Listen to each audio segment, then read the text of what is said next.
What's good, everybody? Welcome into the Early Edge and our Week 18 NFL Mega Preview. We have moved it from Tuesday to today after the unprecedented, emotional, incredibly devastating night that happened on Monday. But we did get some good news earlier today that Hamlin did wake up, was able to write who won the game. And how about this?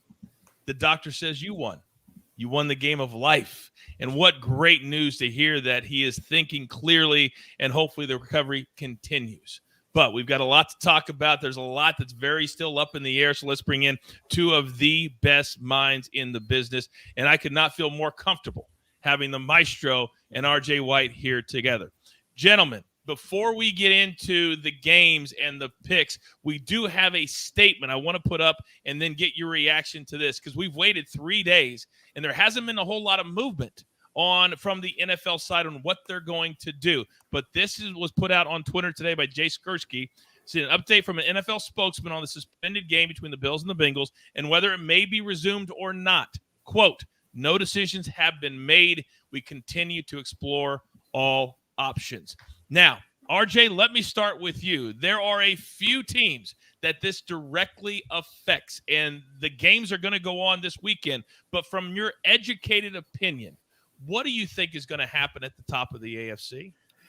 Yes, well, that statement was in response to a report that they have actually decided to cancel that game and not play it. And they're still working through the ramifications of what that means for seeding and what options they have on the table for scheduling in the playoffs. So that's why they announced that statement, which, is kind of a precursor to maybe they will announce something, but they're not ready to yet. So I think it's probably most likely they do not resume that game. That game just becomes canceled, and the Bills and Bengals end up playing a 16-game season. And so they will have to work through what that means. It seems like one option that's gaining steam is that they will play a neutral site AFC Championship game if it involves teams that are affected by the decision to cancel the game, and that could have had different seeding between Bills, Bengals, Chiefs, those type of things. So and I guess maybe even Ravens could apply to that as well. If the Ravens happen to get through to the AFC Championship, they could have had a shot at the AFC North title and been the 3 seed without this happening. So we'll see if that happens and if that's the case, but we should get news on it by, if not tonight, then by tomorrow. I can't imagine they would go into a Saturday, a game day, without teams needing to know what could happen and what could affect them moving forward.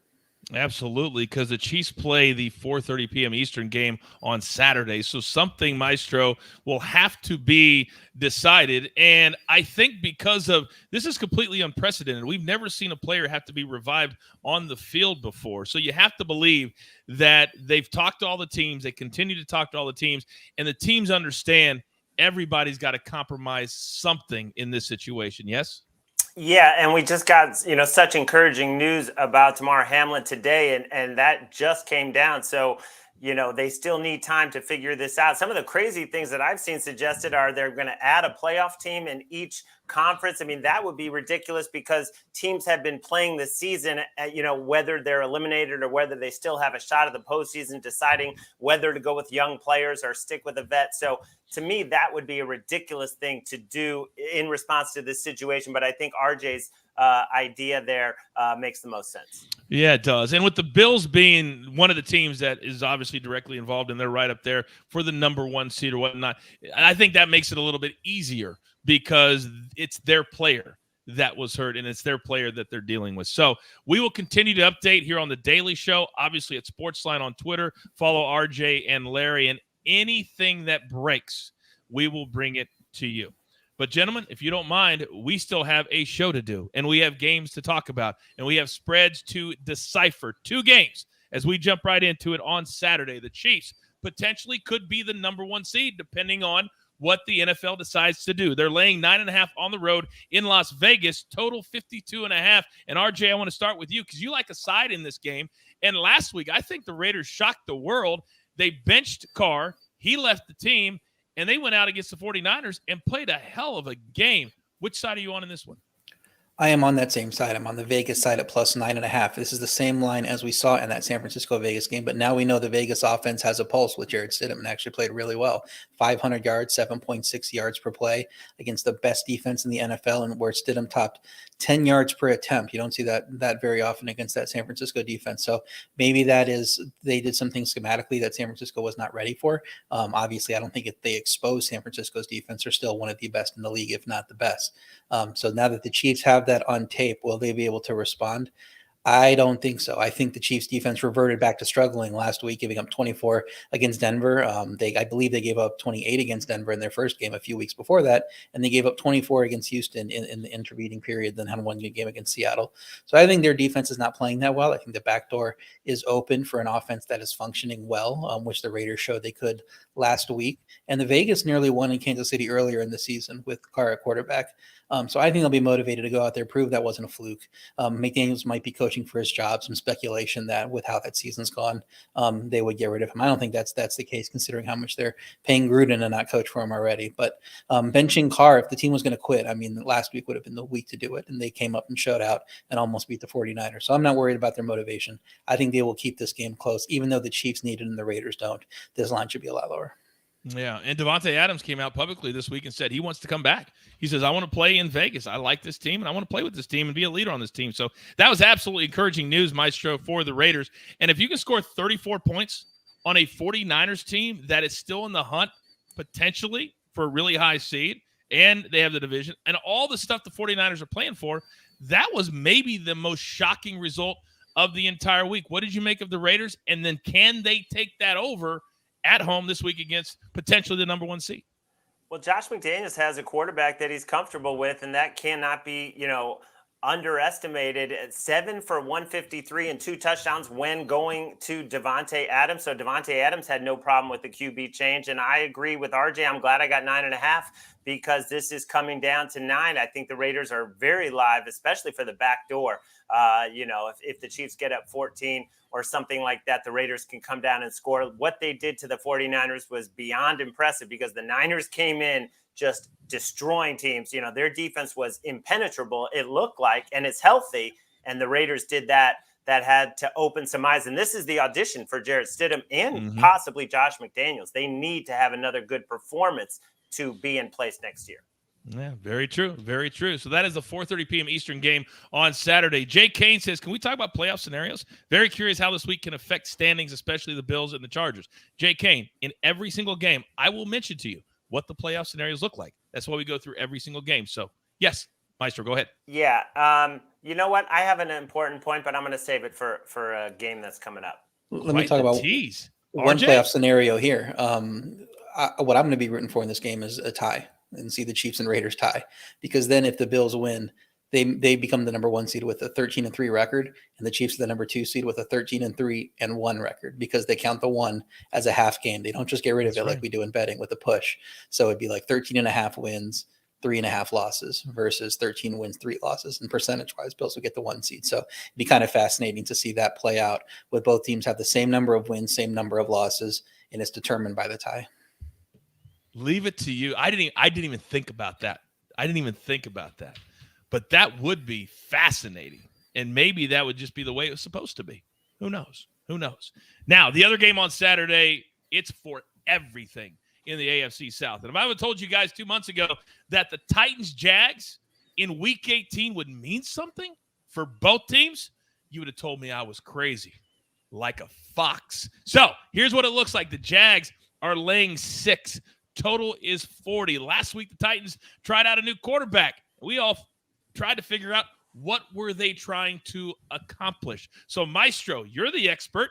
Jags are laying 6. They're the team that's playing great. They have been awesome the last month of the season. Is this number too high? The market thinks it's a little high because you're seeing money come in on the Titans. You're seeing their defense look healthy. And, Josh Dobbs was decent for a guy that just got signed off the street. But, just the way the Jags have been playing down the stretch, Trevor Lawrence, and the way they handled their business last week, I know no one has really run well on the Titans, but I don't think you could just flip a switch after, 6 bad weeks of football and say the guys are back and now we have this new quarterback. If it was Tannehill and this spread was, say, 3.5, I would be looking at the Titans. But with Dobbs, I would lean Jaguars here for sure. I feel the same way, RJ. And this is a winner-take-all. It's not the winner wins the division and the loser is a playoff team. The loser is out. And that certainly adds some pressure to the Tennessee side of things because they've been dealing with quarterback issues really the last month since Ryan Tannehill got knocked out. Well, there's a very slim scenario that the loser does qualify if that loser is the Jaguars, because if everybody ahead of them in the wild card race, I believe it's 3 teams: Dolphins, Patriots, and Steelers, all lose, they'd be in the playoffs regardless. So that'll be interesting to see if that happens. I don't think that's going to happen. But in terms of this game, the stats for Josh Dobbs looked okay versus Dallas, and everybody's kind of like, oh, we didn't expect him to play that well. But Dallas prepared for a quarterback who can't pass. They're prepared for Malik Willis in that game, who throws 10 times a game, not 39, which I believe is what the pass attempts that Josh had. And Tennessee also only had one drive longer than 45 yards. So it's not like the offense played amazing. They probably beat expectations with Dobbs at quarterback. I don't think it's a sense. I mean, there's a reason he wasn't signed up until this past week. I don't think it's a sense that he's going to be a factor in this game. Healthier Tennessee defense couldn't stop Lawrence in week 14. So just because they're getting guys back, they might be a little bit healthier than that game. I think Jacksonville's still going to score plenty. Jacksonville's defense 7th in rush yards per play. So even if Henry has a good day, I don't think he's going to have a monster day like we've seen him have against the Texans and other teams. So Dobbs is going to need to keep up in this game. So I want to back Jacksonville. I thought it was going to come down off 6, so I didn't put it in, and now it's at 6.5. So we'll see if it gets down a little bit more. I kind of figured that the market would want to back the Titans and a good coach in Mike Vrabel in this matchup, catching a bunch of points in a must-win game. The biggest worry I have is that Jacksonville kind of got screwed on the rest factor here and having to play this game on a Saturday. They get one fewer day of rest than most teams do. Play on 7 days of rest. They only play 6, and Tennessee, of course, played on Thursday, so they're getting extra rest anyway. So while Tennessee does get a day fewer as well, they already had extra rest, so they're just trading in like the +3 for a +2, while Jacksonville gets 6 days of rest. So we'll see if that's a factor there. You got to believe that adrenaline and all of that kind of stuff will help the Jacksonville side, as they have not been in this position for a minute. They have their franchise quarterback, ATN, has been fantastic. Did you have something, Maestro, on this game before we move on? This has been bouncing back and forth between 6 and 6.5. And 6.5 definitely the most common number now. Trevor Lawrence, they list him as questionable with the toe, but I don't think anyone doubts he will be out there. Yeah, they've been doing that for several games. They've had him as questionable, and then the line really doesn't react to it, and then he plays, and he looks fine. Yeah. The big toe or the pinky toe? I guess that's the question. Or the middle toe? I don't know. All right, those are the 2 games on Saturday, and I'm really, really looking forward to those 2 games. Now let's move to Sunday. Game number 1.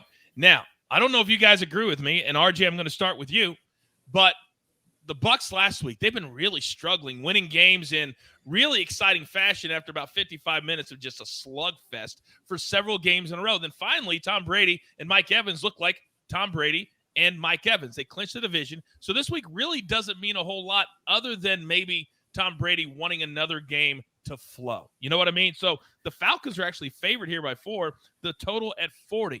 Do you think the Bucs play anybody, especially Brady?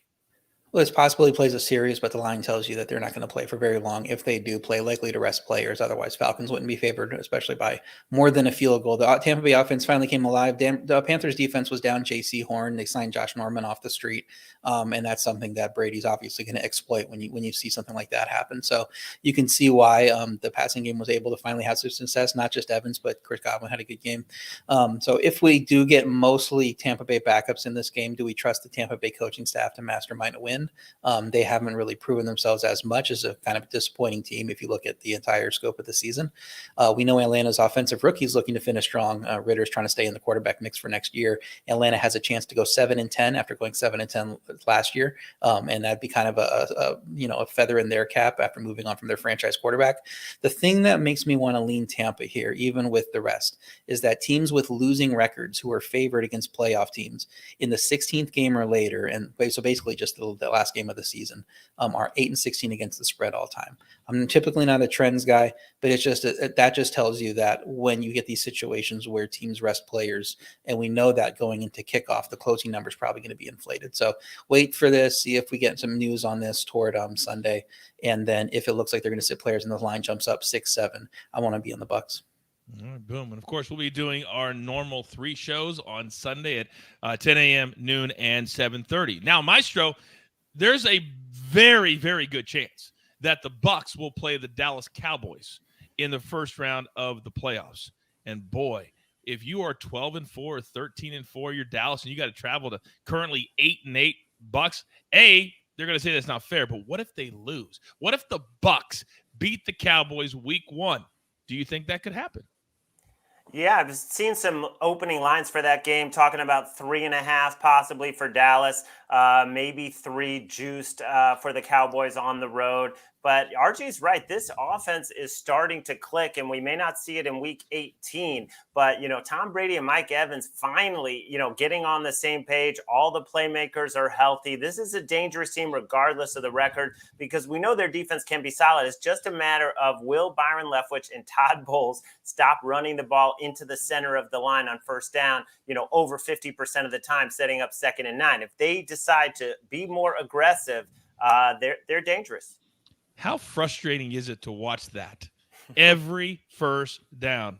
Fournette, straight into the middle of the line. So frustrating. All right. Well, that game doesn't mean a lot. Probably won't have a pick on it, but that's the way week 18 goes. I encourage you, be very, very careful this week, as my guys like to tell you. By the way, Paseo says, I hope Coach stays hosting another 2 years. Paseo, I'm never leaving. I will be hosting the next 30 years. I've never had more fun in my life than right here. Understand that. I'm going nowhere, as my buddy The Rock used to say. Now, this next game, it means a whole lot for so many different reasons. The Patriots currently are the 7th seed. If they beat the Bills, they will grab the last seed. That's all they need. Now, they can still make it if the Steelers and the Dolphins lose, but the easiest path would be to beat the Bills. So, RJ, this is your team, so we're going to start with you. The Bills are still in that flux. They don't know where they're going to sit. They don't know what the NFL is going to do with their seeding, with their record. Is it going to be percentages? But they do know that in order to be the number 1 CRJ, they need to win. What do you think the approach is going to be this week? Well, bettor-wise, we can't do anything until we know what the NFL is doing because, it really depends on if the Chiefs win, the Bills don't have incentive to throw their players out there and go all out. Maybe they will. It's impossible to know their frame of mind after what happened on Monday.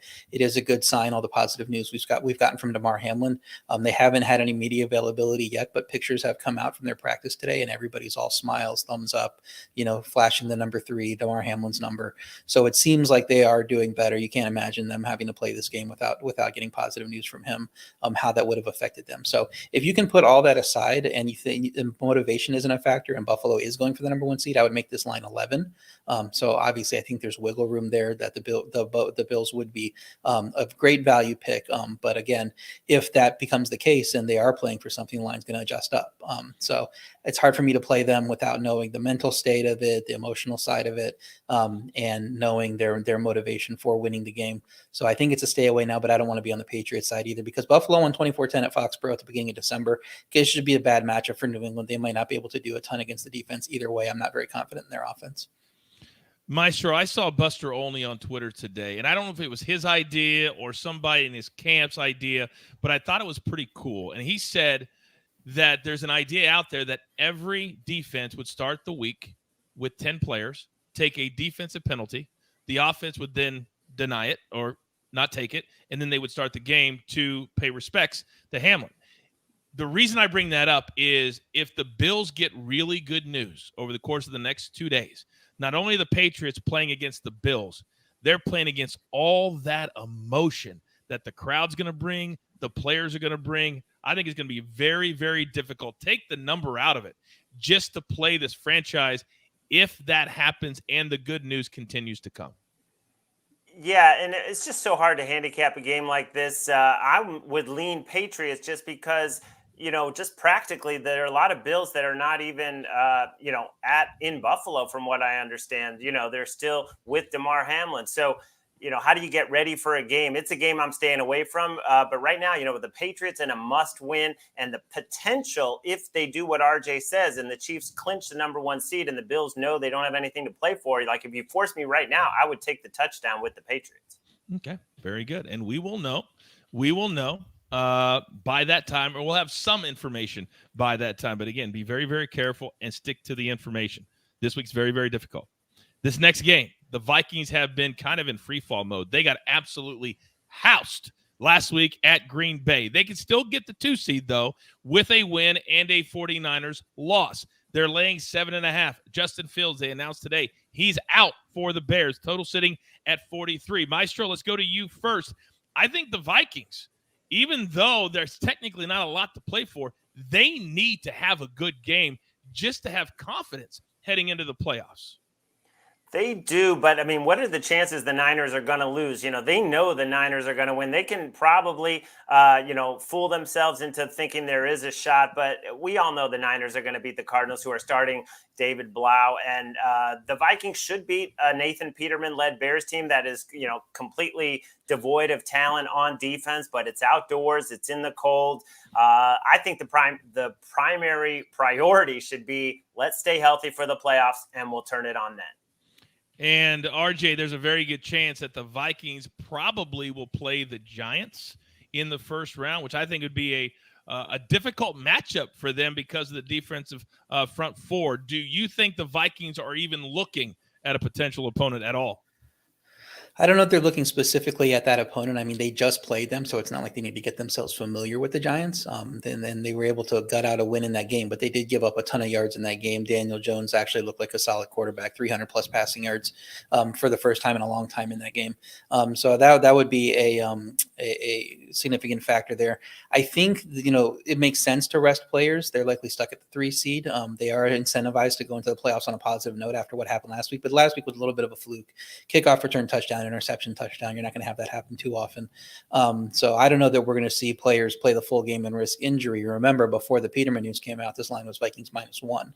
And if we thought that Vikings were going to go all out, there's no way that line would be -1. It would be a lot higher already. That's adjusted 7 points with Peterman as a starter.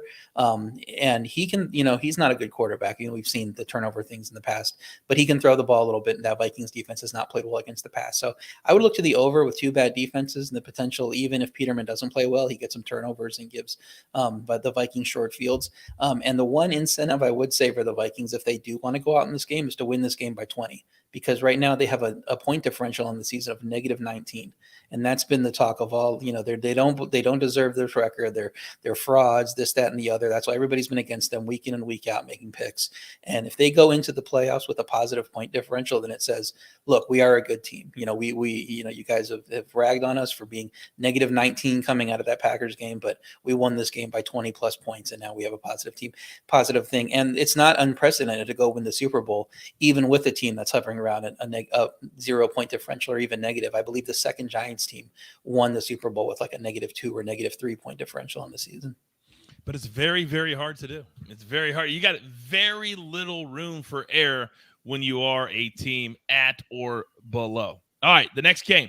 And we talk about at the top of the AFC, there's only a few teams that are affected by the lack of information and the Bills-Bengals game being postponed. The Bengals being one of them. They host the Ravens, and they're laying 7, total 43. Currently, Cincinnati's 11-4, Baltimore is 10-6. So if they decide not to play that, it won't be the end of the world, so to speak, football-wise, because they have that 2-game gap, total at 43. Maestro, the Bengals right now are kind of locked into that division and kind of see where they lay. So I don't think they'll have much to say regardless of what the NFL decides to do. Yeah, I mean, this is a spot where if it was a motivated Bengals team, I would love them in this matchup. They lost to the Ravens earlier. They're a much better team now. Tyler Huntley is going to be starting for Baltimore. Lamar Jackson still not practicing. And the Bengals, I mean, we saw them before the game was halted. We saw what they look like marching down the field and scoring immediately. I mean, this team is clicking on all cylinders, 19-3 against the spread in their last 22. They're pretty healthy on both sides. So, but until we know what's at stake, no way to get involved. Okay. No way to get involved. Wait till Sunday. That's going to be kind of the mantra of the show this week. Wait till Sunday. Wait till right before game times. This next game doesn't mean a lot for anybody other than the Texans are in line potentially for the number 1 pick overall in next year's draft. The Colts are laying 2.5, total 38. The biggest story coming out of Indianapolis was the fact that Jeff Saturday was ticked off at his own team for not starting a fight with the Giants after the whole Nick Foles injury thing. I get it, former player, but that's what he wanted them to do after the game. So, Maestro, let me come back to you. With the Colts laying 2.5 and that emotion coming out of last week's game, could we play them here? I could not play them at all. I think they've totally tuned him out. I mean, they have not shown up the last couple of weeks, have not been competitive at all. And I know the Texans were terrible at home against the Jaguars, and they burned me bad with that performance. But if you look at the 3 previous weeks, they had the upset win in Tennessee. They played the Chiefs well. They played the Cowboys well. They've shown some signs of life, and then off a win, they came out totally flat. I know everyone thinks they need to lose because the Bears are going to lose and they want to retain that number 1 pick. But, I mean, Lovie Smith is not going to intentionally tell his team to lose the game. So there's just no way I could lay points with the Colts. And let's be honest, whether you have the number 1 pick, 2 pick, or 3, you're going to get a really, really good player, regardless of where you pick at. RJ, anything on this game from you? But the key is, if you're Houston, you need a quarterback. And if you don't get the number 1 pick, you open up the door of a team being able to trade with the Bears. The Bears aren't taking a quarterback. They have their quarterback, but they can auction it off for a ransom. And it's a lot easier for them to do that if the team trading up gets their pick of quarterbacks, whether it's Stroud or whoever. So it's kind of key to them to do as an organization. Now, how much can from the top, you can't tell the guy to lose, but can you say, we really want to evaluate Kyle Allen again, like we did earlier in the year, which is about as tanking as you can get, is putting Kyle Allen out there. So, none of that. We haven't seen any indication that's going to be the case. They haven't said anything about changing the game plan in practices or whatever. But if we do get some indication of, out of nowhere, Kyle Allen is a starter, you can probably assume that came from the top. Yeah, I think you're probably right. All right. Now, this next game, and there are always teams that surprise you, like the Jags heading into the end of the season. Then there's teams like the Dolphins. And they were once 8-3, and they have been tanking big time, and now they need help to get into the playoffs. And they are hosting the Jets. The Jets are actually laying 1 here, even though they've been eliminated from the playoffs. The total at 38.5. Maestro, let's start with you. I don't even know what to make of this game or what Miami team they're going to put out there.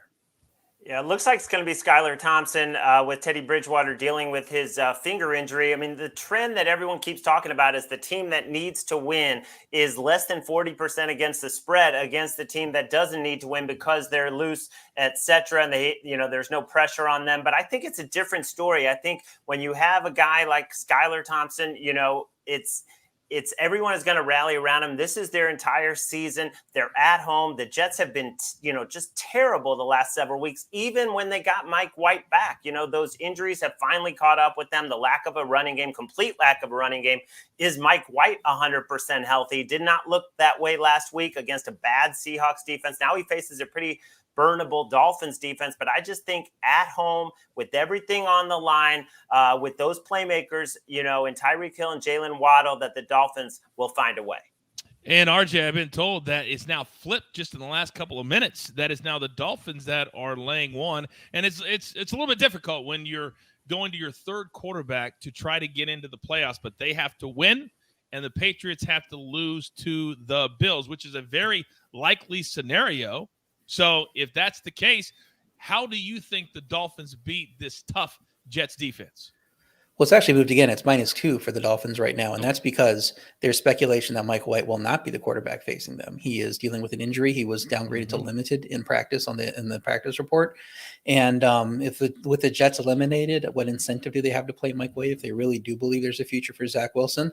Maybe he's the quarterback, and that might make that happen anyway with Mike White.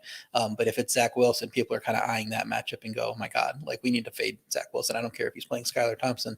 I've seen Zach Wilson play football. This is also a tough travel spot for the Jets. They traveled cross country. They got their butts kicked by the Seahawks in Seattle. That loss eliminated them from the playoff race. They travel back home. Now they got to travel all the way down to Miami. Are they going to be really in this game? Even their defense struggled against Seattle. All but 2 Seattle drives entered Jets territory. Maybe that's just a base up of the matchup of Pete Carroll playing this team, this kind of defense that he knows so well. But I don't know how they get up for this one. It's tough backing Miami with their injuries. Skylar Thompson, not just Skylar Thompson, Bradley Chubb injured, though he looks like he's trending toward maybe playing. Taron Armstead, offensive line injuries. So we'll see. I think I want to be on Miami side. I was hoping to get it at +1, +1.5. But this Mike White situation looks like they might make them the favorite. I don't know that I've ever seen a head coach in my time being a sports fan or being a professional in this business. I've seen a head coach talk about a second-year player, Zach Wilson, so I'm talking about, and say he just needs to get away from the game for a little bit. What? He's a second year. Don't you want him soaking it all up? Learning? Apparently not, according to the Jets head coach. All right, this next game, and about 2:30 Eastern time on Sunday, this game looked like it was going to mean everything. And then Tom Brady went bananas over the course of the second half, and this game all of a sudden means very, very, very little. Panthers, Saints laying 3.5, total 42. But, Maestro, you got to give the Panthers a lot of credit, and the Saints. They have played the season out, and when they traded Christian McCaffrey, we thought, hey, they're punting. They said we're not punting on the season, and they haven't. They're not going to make the playoffs, but they played very hard and at times very good. Yeah, this is such an interesting game because, Steve Wilks still wants to make the case to finish strong, and Sam Darnold has played very, very well. But then the Saints are looking like one of the best teams in football. But one of the trends, when you pull off a huge upset like the Saints did, and then you've got to lay points the next week, that is not a good spot to be. I think the Panthers show up in New Orleans, and right now it definitely lean towards taking the points. All right. Now, let's come to you, RJ, because when you have a game like this, and I have been burned so many times in my sports betting career because I don't do the homework or saying this means nothing and just stay away. Have the discipline to stay away from a game that just doesn't matter very much. Yeah, I think it makes sense. This game obviously looks like it wants to be 3 without the motivation factor, so you just stick it at 3. And with the home team, both teams eliminated last week, so who knows who shows up for this game. Carolina's almost certainly going to have a new coach next year and probably a new quarterback. I think it's harder for them to get up in this situation, just not knowing how the future holds for that team. New Orleans could close with 4 straight wins. They could finish just 1 game behind last year where they had Sean Payton, which would feel like a little bit of a success there, and avoid a 10-loss season. All that kind of feels important for motivation. And Carolina was just torched by Tampa Bay's passing game. You talked about the Mike Evans game there. With J.C. Horn out, New Orleans is 6th in pass yards per play. So I think New Orleans' pass offense can have some success here and probably win this game. I would lean to New Orleans. I don't want to play it at the 3.5 because it looks like it wants to come down to 3. Yeah, they have the type of team, and, when you got Taysom Hill, he's like a blue-collar type of guy. They don't really look at anything other than going out and, putting their hand in the sand and playing hard. So I agree with you. I would lean towards that. Now, there is one other team in the AFC that still has a shot. Now, it's remote, but the Steelers have a shot to get into the playoffs. -2.5, total sitting on 40. And they're another team that they got to be very, very excited about what the future holds. Great wide receiver and a really solid young quarterback. So with the playoffs still kind of dangling out there, RJ, what do you make of this game? The Browns have already been eliminated. Yeah, both these teams want to run the ball. We know that. We've seen that with this Kenny Pickett offense. They do well, but better to run the ball. Pittsburgh's defense is 4th in rush yards per play, while Cleveland's defense is 25th. You want to run on the Cleveland defense, while you don't necessarily want to do that on Pittsburgh. So I think that comes down more to Deshaun Watson having a good game. Pittsburgh's also 2nd in the NFL in interception rate. So if Watson is not at the top of his game, is making mistakes, they're going to make him pay for that. And their overall pass defense has not. The stats don't look good on the season, but they played a lot of that season without T.J. Watt, and their pass rush has been a lot better since he's returned for obvious reasons. Cleveland's wins since Watson took over were versus the aforementioned Kyle Allen, Tyler Huntley, and Carson Wentz. Not very impressive stuff. Pittsburgh's defense has three straight games allowing under 250 yards, won all 3 of those games, had 6 straight games allowing under 310 yards, 5-1 in those games. So there is motivation on the Cleveland side. They could avoid a 10-loss season. They could match last year's record, even though they had to start, their number 2 quarterback for most of the year. So I'm not saying that they're going to take this game off at all. But if Pickett plays well for 4 quarters in this game, and we're kind of waiting for him to do that instead of just playing the hero at the end of the game, if he can play well for 4 quarters consistently, Pittsburgh might be a dangerous playoff team with George Pickens at receiver with a very good defense. So it'll be interesting to see if that Pickett shows up for this game. Yeah, and I think that's exactly what Steeler fans are hoping. And when you play for Mike Tomlin, you better show up. My show for 17 games. Are you bullish this week on the Steelers team and laying the 2.5? No, I grabbed 3 with Cleveland earlier, and I'll go head-to-head with RJ, but I'm not sure he'll give me 3 full points. I mean, the Cleveland's defense has played really well while Deshaun Watson has been struggling. And then I think we saw in the second half, that's a good Commanders defense. 3 straight touchdown drives to start the second half. They're building some momentum for next year. And this is a spot where Myles Garrett said it. They would love nothing better than to keep the Steelers out of the playoffs. The Steelers defense is playing great, but their offense is very limited still. We saw, the great drive in the fourth quarter, but what are they doing throughout the game? They've scored under 20 in 4 of their last 5. I mean, this has 17-14, 16-13 written all over it. So I'm going to grab the full field goal with the Browns. Yeah, it certainly does have 16-13 and maybe lean towards the under, which currently sits at 40. It may go down. We'll see, but maybe the under is a good play there too. All right, those are the 8 1 o'clock games on Sunday. There are 5 at 4 o'clock. The first one, Chargers. They can be no higher than the 5th seed, no lower than the 6th seed, but they have clinched a playoff spot. The Denver Broncos laying 2 here, total 40, and clearly, Maestro, they're laying 2 because people assume the Chargers will not play Herbert, their starters, rest everybody.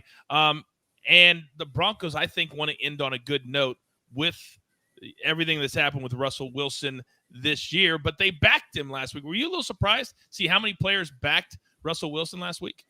A little bit of it. It's clear they liked the interim coach and they all wanted Hackett gone, or at least they thought that he wasn't the right man for the job because of the way they responded after not showing up at all against the Rams. But I feel so foolish on this game because I assumed that the league would put the start time for Ravens-Bengals at the same time as Chargers-Broncos, and the Chargers were laying 3, and some books were even moving to 3.5 or a juiced -3 because the Chargers have been playing basically the best of any team in football. They've won 4 straight.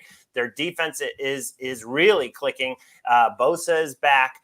And then they schedule the game early. So now if the Bengals beat the Ravens, the Chargers are locked into the 5 seed, which, Brandon Staley says he wants because he wants to play the Jaguars-Titans winner, and he does not want to play the Bengals, Chiefs, or Bills. So it'll be interesting.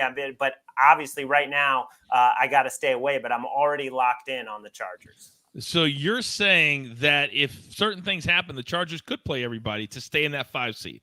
If the Ravens somehow win, yeah, exactly. Okay. And then the line will switch. I think it'll switch to Chargers maybe 3.5. What do you think, RJ? Yeah, I believe it was 3 before that scheduling change was made, and then it moved to 2 and maybe 2.5 now on the other side. So I think 3 was the number they wanted to have it at anyway. I think the move to play here is if you do think that this Cincinnati-Buffalo game is not going to be played and it's just going to be canceled, and the Bengals then do not have as much incentive to play because they're locked into the division, and especially if you think this neutral field thing is going to happen in the AFC Championship game, there's really no incentive for the Bengals to go out and play people. So they can rest starters against the Ravens. The Ravens can go out and win that game. Then the Chargers are now playing for something. You pair both of those money line teams on a money line parlay, you're getting like plus 700 for a scenario that seems pretty likely to happen just based on the reporting as it is right now. So if Baltimore wins, then they think that they're going to get the number 5 seed. They want to play for that. They're going to go all out for that game. While the Bengals are resting players, and the drop off from Joe Burrow to the Bengals backup is huge. It's one of the biggest ones in the league, I think anyone would say. So I would go and play it that way and get that big like plus 700 money line parlay in there, and then hope that that's what the NFL ends up announcing, because if that is the announcement, what happens? I think that Bengals line is going to drop pretty quickly. I'm so glad you brought up the money line parlay. That's kind of been my thought process with my own handicap in the last month. I've been hitting a lot of money line parlays because the numbers haven't been what I've liked, and sometimes the incentive to just win, especially in the NFL, is much higher than in college where teams want to score and score and score and score. NFL, they don't care. I love that thought process, RJ. Now, this next game means a lot. The Giants, they're already in. They're already a playoff team. But the Eagles, 2 weeks ago, RJ, the Eagles only needed to win 1 game to get the number 1 seed and clinch the NFC East. They have not done that. Jalen Hurts has stood on the sidelines and watched 2 losses. So now, since the Giants have clinched, maybe the Eagles have caught a break. They're laying 14, robust. Total 43. Eagles need this win to secure the number 1 seed. Will you lay the 14 points? I absolutely will not. I will be taking the Giants as a best bet, plus 14. This is not a trend I would base this pick on, but 3 of the last 4 winning teams that were 10-plus point underdogs in the final week covered. And that just goes to show you that in these situations where one team is sitting guys because they're winning and they're huge underdogs, they can still compete because they tend to have good coaching staffs. That's why they're winning teams. They tend to have pretty good depth. And you can't, just because you're benching starters doesn't mean you can bench everyone. You only have 53 guys on the roster. A lot of these guys, the team set up to move guys in and out on defense, play certain amounts of, percentages of snaps. So you're not going to get the whole team sitting anyway. And then you go to the quarterback situation of Philly. Either it's going to be an injured Jalen Hurts, who's not going to be, I think, pretty clearly going to be well below 100%. They wanted him to sit into the playoffs. Now they might need him to play. He's not going to have Lane Johnson at right tackle, so you're putting him even more at risk of getting a big hit in the game. So either you do that or you play Minshew, who did not look good against the Saints at all. And if Minshew's on the field, I think the Giants might have the better quarterback in the game with Tyrod Taylor anyway. So you're going to give me 14 points with potentially the best quarterback in the game, with a coach that will play to win this game, even if he's not starting everybody. He's not going to call plays. He's not going to kneel down every play. He's going to call plays to win this game, put the pressure on the Eagles, and want to go out and go into the playoff strong. And then you get to the situation of, does the ownership step in and say, no, we actually do want to go hard for this game. They once won the Super Bowl as a wild card. They did not have to play their starters against the 15-0 Pats, and they went and did. And they competed in that game. They lost by a smaller margin than everyone expected. And then they went on a tear and won the Super Bowl, beating those same Pats and dealing them their first loss of the season. So if there's any of that residual effect from ownership and people involved in the organization, they might put their foot down and say, we think that that's the way to go. We want to play people. So we'll see what happens. It looks like, just based on practice reports today, they're leaning toward resting starters. But again, I don't think you can rest everyone. And 14 points is too many for the Eagles to lay with their quarterback situation. And doesn't it feel like Brian Daboll is the type of coach that isn't going to put up with that? He is a grinder, short, tough, screaming. I love how he coaches and puts Maestro, his emotions, on his sleeve. And when you have a chance, potentially, to knock the Eagles out of the number one spot, potentially allow the Cowboys to move in to the NFC East number one spot, there's a lot of things that are up for grabs based off of the result of this game. Your thoughts? Yeah, especially when this division rival blew you out the last time you faced him. So, yeah, I don't think they want to get blown out twice. I do think they're going to rest starters. People are pointing out on Twitter, even though the Giants went on to win that Super Bowl, they lost two key guys to injury in that great game where they lost to the Patriots. But Lane Johnson is massive. 9-22 is the Eagles' record all time when he's not in the starting lineup. Jalen Hurts banged up. Is he going to run? Is he going to be as dynamic? And yeah, if they get up, they are very liable to pull Jalen Hurts out and see if they can win the game, by 7 or 10 points if it looks locked up at the end. And I think the Giants will be very competitive. They'll be very feisty, who's ever in there for the Giants. We've seen this time again. The team, that doesn't need it can just play loose. And these guys are trying to prove a point also, these backups. No doubt. And they don't have a history, Maestro, of being a playoff team. They don't have a history of saying, yeah, we know what to do, so let's just keep playing. And let's play good football, play tough football. All right, look who's in the chat. The missus, my better half. Say hello to Crystal, everybody. Give a little hello, Crystal, in the chat for me if you don't mind. Apparently, she's looking at her bets this week, too, in the NFL. Now, that game was at 405. There's 3 that are at 425. Cardinals, 49ers. RJ, you have a best bet in this game. And I got to tell you, I don't know that I've ever seen a lower team total that I would feel comfortable playing than what you're playing this week. It's amazing how far one side in this game has fallen. Cardinals, Niners, minus 14.5, total 40.5. The 49ers have a ton to play for as far as momentum, seeding a little bit. There's still some possibilities of them moving up. But the Brock Purdy's, the fighting Brock Purdy's, a lot of people consider them the best team in the league right now. Talk to me. Yeah, typically when you have a spread this high paired with a total like this, you're looking to play the underdog because it's just so hard in a game projected to be this total points, 40.5, to cover this big of a number. I wanted to get the Cardinals team total under. I wanted to get it at 13.5. It was 12.5 earlier in the day, and it was 12.5 at some other places.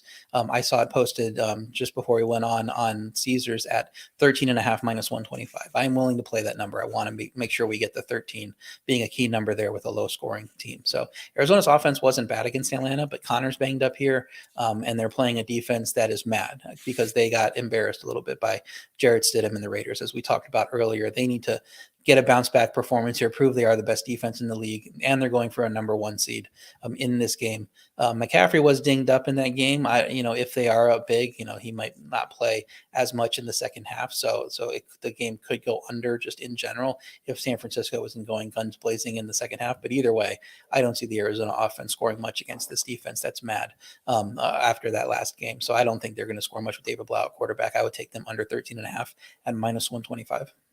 David Blau. Wow. No offense, but David Blau. Maestro, 49ers.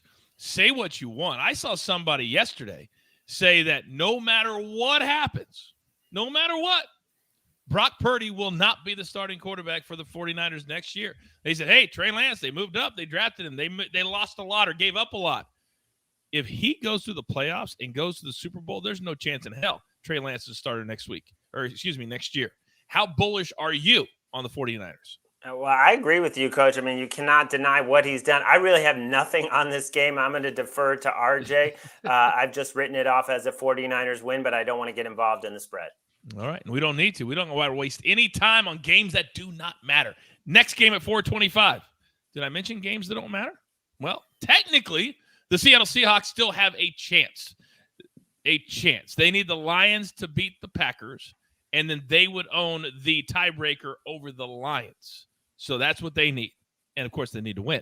So they're laying 6.5 against the Rams, total 41.5. Now, Maestro, 2 weeks ago, the Rams laid 51 on the Broncos. So last week I thought maybe the Rams are the right play, and they just looked awful. So Seattle laying 6.5. Do you like this number? I do like the Rams, but only if you could get 7. If you look back, the Rams have really had Pete Carroll's number, and you see the numbers coming down all the way to 6 in some spots, which I think is the right move. And Baker Mayfield hasn't been great, but they've shown some signs of life. Cam Akers is running well. Jordan Brooks, the leading tackler for the Seahawks, is out. I think Tyler Lockett's status is in question or doubtful. So a lot of things pointing to the Rams making this very difficult for the Seahawks. But yeah, I would need 7 right now. Okay. And RJ, I was one of the idiots last week. I had a really good week, but I did play the Jets. I thought they were still a playoff team and they could go to Seattle and be a better team. They were terrible, but maybe the Fighting Geno Smiths figured something out. What do you make of this one at home? Thank goodness, against the LA Rams. Yeah, we'll see if that was a matchup-based thing with the Jets with Pete Carroll. But the Rams' offense was solid in the first half against the Chargers, but the Rams' defense could not get any stops at all in that game.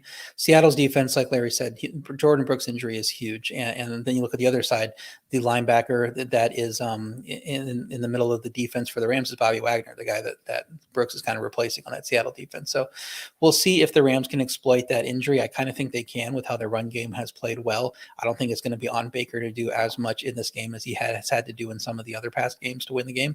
I wouldn't like laying a bunch of points with Seattle. I also agree with the move. I was leaning Rams plus 6.5. I don't see them quitting. Sean McVay. It's not like they have to play for draft potential. They trade all their draft picks every year anyway, so they're not going to improve their draft picks because they don't have any. So I think the Rams go out and compete in this game. And as we'll talk about in the Lions-Packers game, there's a way to correlate this one as well. All right. Very, very good. By the way, Danny says in the chat, Crystal's always welcome here. The Early Edge family loves her probably more than the coach. Can't argue with that at all. Final game at 4:25 Eastern on Sunday. Now, Washington, they're out. They lost last week. That's what the Packers needed. They needed one Washington loss, and they got it. Now, the Cowboys, laying 7 on the road in D.C., total 41. Maestro, I'm coming to you. And I got to be honest with you. I'm more than a little shocked at your play this week. Explain yourself.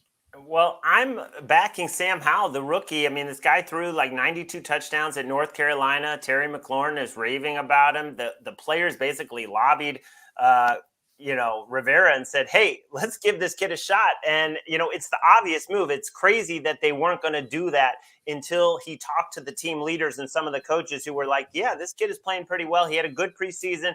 He has an explosive arm. So, yeah, there are going to be mistakes. It's not going to be easy against a defense like that. But the other thing is, what if the Eagles are up big against the Giants? The Cowboys then know there's no reason to pour it on the Commanders. They're going to pull their guys and get ready for Tampa Bay. So that's why I really love the Commanders, because I could see a scenario where they get through the back door after the Cowboys pull their starters. So I think the right play here, RJ, based off of what Maestro is saying, luckily this is a 425 game, because nothing's worse than tying your money up, having a 405 game, waiting for that early game to finish, and then you can't make the play. So bankroll management, first of all. Second, do you see a scenario that you wait till like 410, see what the Eagles do, and then hammer the Commanders? Yeah, it's possible. I don't know you're going to have that much information because regardless of what the Eagles are doing, the Giants are probably going to be at their best game planning in the early stages of that game. I do agree Washington has a great backdoor potential in the second half where Dallas could be resting players. And it's not just his arm. Sam Howell brings some mobility that the Washington offense hasn't really had, especially now with Carson Wentz. I mean, it's hard to have faith in Ron Rivera at this point after making the decision to start Carson Wentz after how he played earlier in the season. And it seems like the players were clamoring for Howell anyway.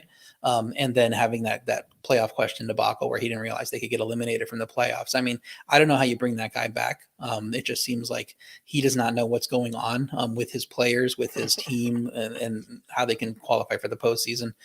So it'll be interesting to see whether they playing for each other and for Sam Howell, or whether they're kind of like resistant to Ron Rivera's coaching at this point.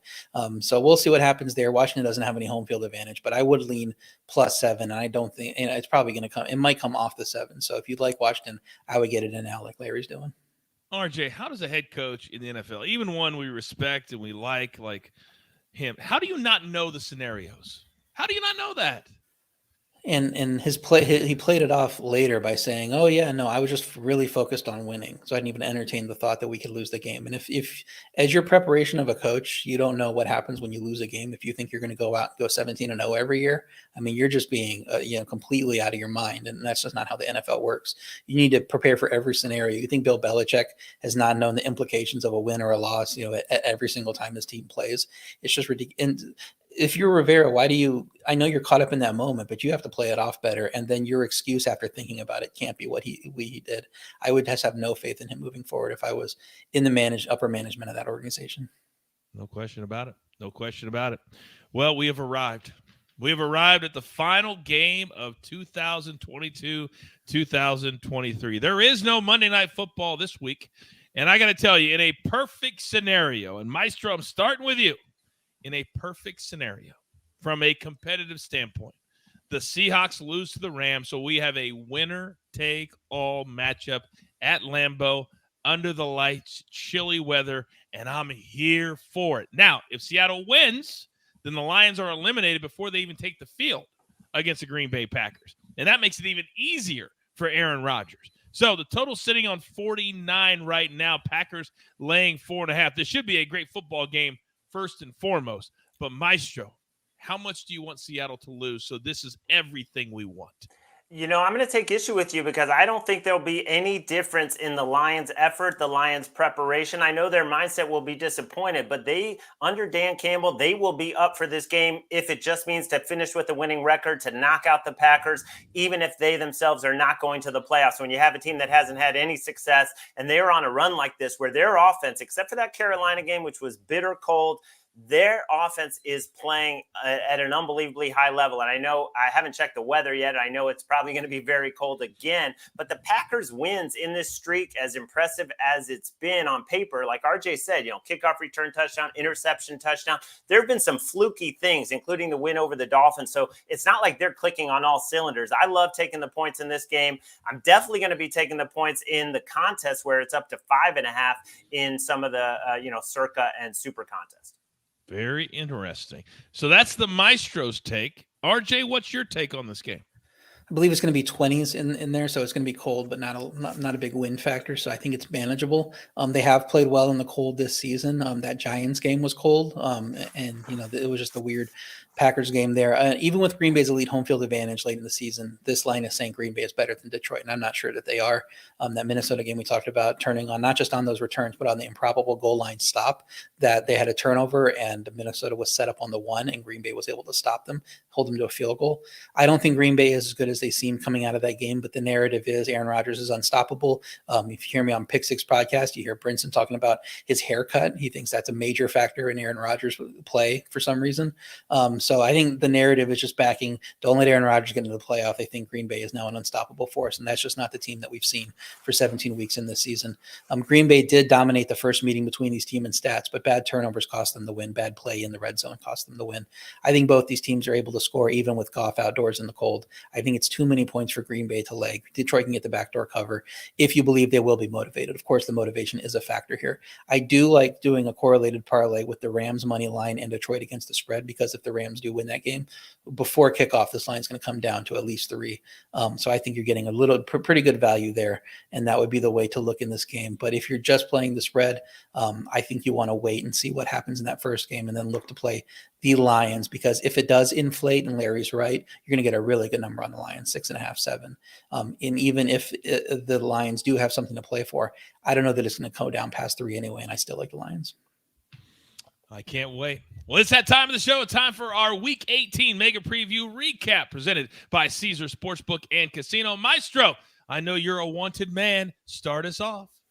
Yeah, I'm going to go with the Commanders and Sam Howell. I liked what I saw from this kid in the preseason, and he can't be worse than Carson Wentz. Almost nobody could be worse than the way that guy played. And plus, the way the team responded to Carson Wentz shows that they wanted a change. They wanted this rookie. I think they're going to play hard, and I think the Cowboys, if the Eagles are up, could pull their starters, and that will help us through the back door.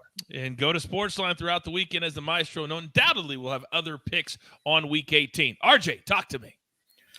I have the Raiders plus 9.5. I think I liked what I saw with Jarrett Stidham in that offense. I don't think the Chiefs defense is playing all too well. I think they're laying way too many points, and it's being optimistic. Just because the Chiefs need this game for the number 1 seed does not mean they will play at an ability to cover 10 points against a team playing pretty well at home. I have the Giants plus 14. I think even with Tyrod Taylor at the quarterback, that team will compete and will have some solid offensive moments against an Eagles defense that struggled a little bit, plus the Eagles offense super banged up, whether it's Jalen Hurts playing at far less than 100% or Gardner Minshew, who did not look great behind that offensive line that was missing Lane Johnson. I have the Cardinals team total under 13.5 at minus 125. I don't think they score very many points in San Francisco, but I want to be sure we get over the key number of 13 and get the under 13.5 there, because I just don't see them scoring a ton. And that is our Week 18 recap presented by Caesars Sportsbook and Casino. Thank you all for adjusting your schedules this week. Moving to Thursday, again, turn on your notifications. We'll be having shows all throughout the weekend to get you ready, get you educated and entertained for the final week of the season, which is always, always unpredictable. With that being said, there's only one thing left to do, and I believe you all know what that is. Let's have a positive weekend. Pay it forward. Go hug your family members. You've got your marching orders. Let's take all of these NFL tickets straight to the pay window. For my entire crew, love them all. Maestro, the Stoic One, RJ White, AB, the Snake here, all NFL season long. It's been a blast, and now the playoffs are right in front of us, right here at the Early Edge. Good luck.